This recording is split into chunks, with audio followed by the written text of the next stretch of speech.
नमस्कार, मैं जावेद खान आपके अपने यूट्यूब चैनल पोल खोल बिंदास बोल के लिए।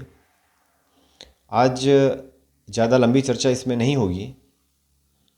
मुद्दे की बात यह है कि आज कांकेर ज़िले के कोलीबड़ा ब्लॉक में कुछ लोगों के खिलाफ नक्सलियों द्वारा पर्चे फेंके गए हैं।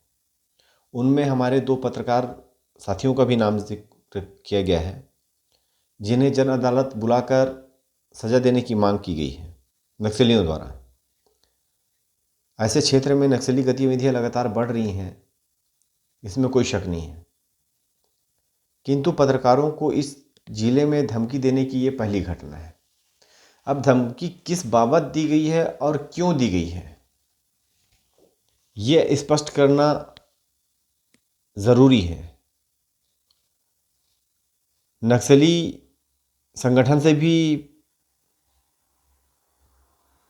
हम यह कहना चाहेंगे कि इस बात को स्पष्ट करें कि पत्रकारों को धमकी दी गई है या पत्रकारों द्वारा किए जा रहे अन्य कार्यों को ध्यान देकर उनको धमकी दी गई है। अगर पत्रकार सही काम कर रहा है, क्षेत्र में जो घटनाएं हो रही हैं, क्षेत्र में जो भ्रष्टाचार हो रहा है, उन घटनाओं को अगर सामने लेके आ रहा है और उससे अगर नक्सली नाराज होकर उन्हें धमकी दे रहे हैं या जन अदालत में बुलाकर उन्हें पनिश करने की बात कर रहे हैं, वो स्पष्ट करना चाहिए नक्सलियों को। या फिर कोई और मुद्दा है जिससे वो इन पत्रकारों से परेशान है। पत्रकारिता जो करता है वो सिर्फ पत्रकारिता नहीं करता है, उसका घर पत्रकारिता से नहीं चलता है। पत्रकारिता सिर्फ वो अपने पैशन के लिए, अपने शौक़ के लिए करता है। पत्रकारिता से कोई बिल्डिंग या महल नहीं बनाते। हाँ, वो लोग बनाते ज़रूर हैं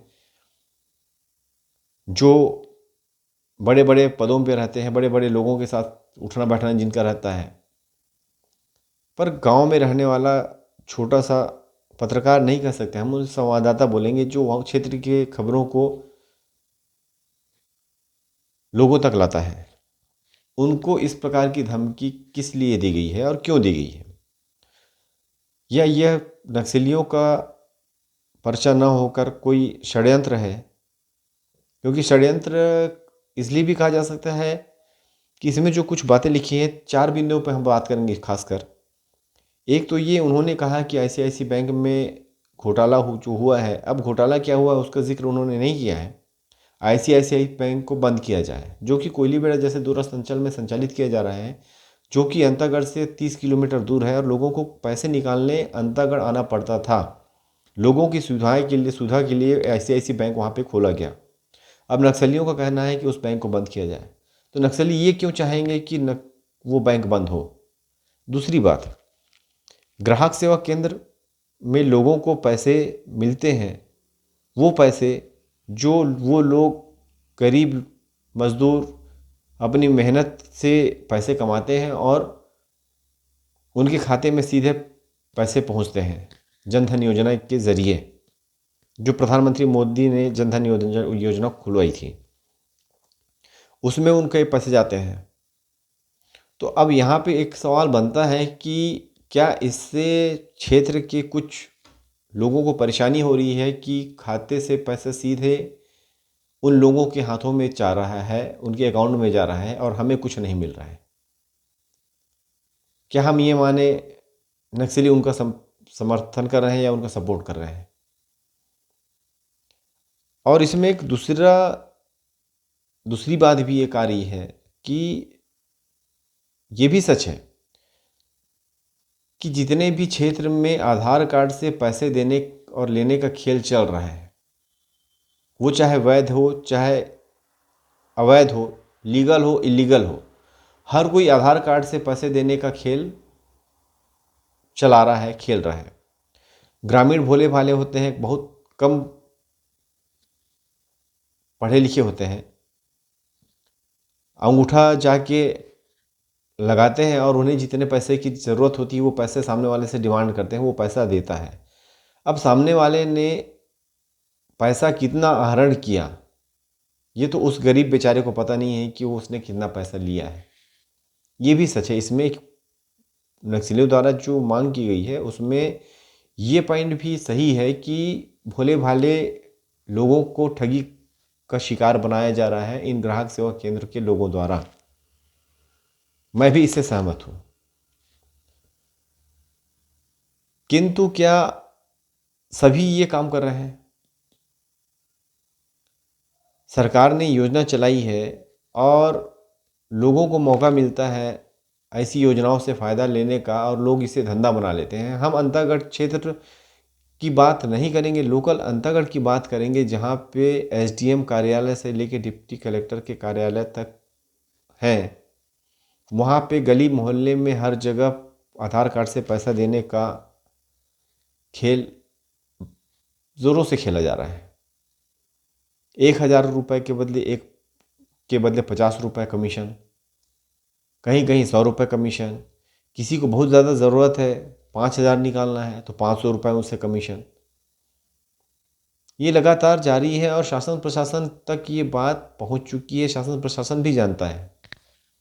और इसमें बैंकों की भी गलती ये है कि बैंक में अगर कोई पैसा निकालने जाता है तो बैंक के जो अधिकारी हैं, बैंक के अधिकारी साफ कहते हैं कि आप जाइए चॉइस सेंटर में और चॉइस सेंटर में जाके पैसे निकलवाइए। क्या बैंक वालों की सेटिंग उन चॉइस सेंटर या वो जो बिचौलिए हैं, पैसा जो देने का काम करते हैं, उनके साथ है? यदि है तो फिर ये तो पूरी तरह से गलत है, इलीगल है। पर वो सब बात अलग।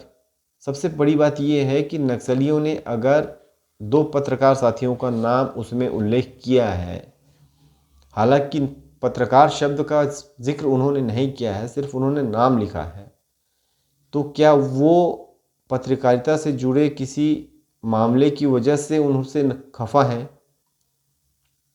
या ग्राहक सेवा केंद्र से जुड़े मामलों को लेकर वो खफा है? इस बात को नक्सलियों को स्पष्ट करना चाहिए और नक्सलियों को अपने जो भी प्रतिनिधि हैं उनके माध्यम से मीडिया को बताना चाहिए कि उन्होंने ऐसी धमकी संबंधित पत्रकारों को क्यों दी, उसकी वजह क्या है।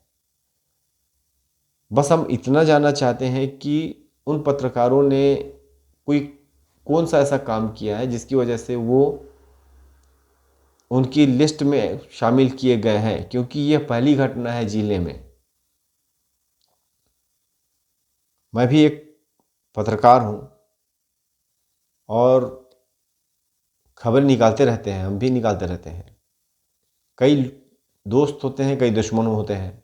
इस फील्ड में आप अगर पीछे हट के या डर कर कुछ काम करते हैं तो आपके लायक आप पत्रकारिता कर ही नहीं सकते।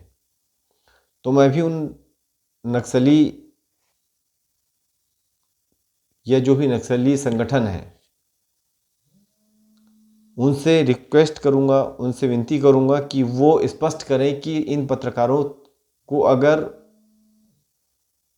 धमकी दी गई है तो क्या उनकी पत्रकारिता क्षेत्र को लेकर दी गई है या किसी अन्य मामले को, या फिर ये कोई अन्य या किसी दूसरे लोगों का षड्यंत्र है जो नहीं चाहते कि लोगों के खाते में सीधे पैसे आए।